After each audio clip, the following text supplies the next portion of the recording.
আজকে আমরা দারুণ একটা ইংরেজি শব্দ শিখব, রিভিয়ার। চলুন, এর মানেটা কি সেটা জেনে নিই। আচ্ছা, একটু ভাবুন তো, এমন কেউ কি আছেন যাকে মন থেকে অনেক শ্রদ্ধা করেন? ধরুন, এক গ্রামে একজন জ্ঞানী মুরব্বি থাকতেন। সবাই তার কথা শুনত, তাকে খুব মানত। কিন্তু এই সম্মানটা কোনো ভয়ের জন্য ছিল না, ছিল শুধুই ভালোবাসা আর মুগ্ধতা থেকে।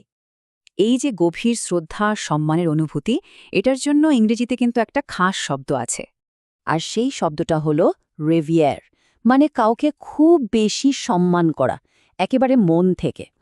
এই শব্দটা অনেক জায়গায় ব্যবহার হয়, যেমন কোনো নেতা, সমাজ বা ব্যক্তিগত সম্পর্কের ক্ষেত্রে।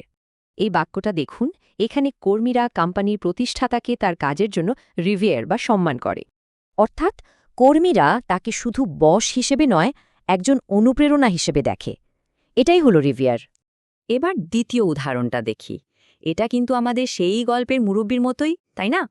তার মানে পুরো সমাজ তাকে তার জ্ঞান আর সাহায্যের জন্য বিশেষ সম্মানের চোখে দেখে। সেই উদাহরণটা দেখুন, এখানে কিন্তু মানুষকে নয়, একটা পুরনো বিল্ডিংকে রিভিয়ার করা হচ্ছে। মানে রিভিয়ার শুধু মানুষের জন্য নয়, কোনো গুরুত্বপূর্ণ জিনিসের প্রতি গভীর সম্মানকেও রিভিয়ার বলে।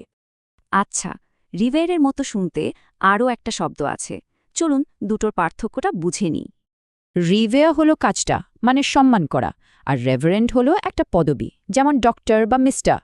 তাহলে রিভার্স মনে রাখার সহজ উপায় কি?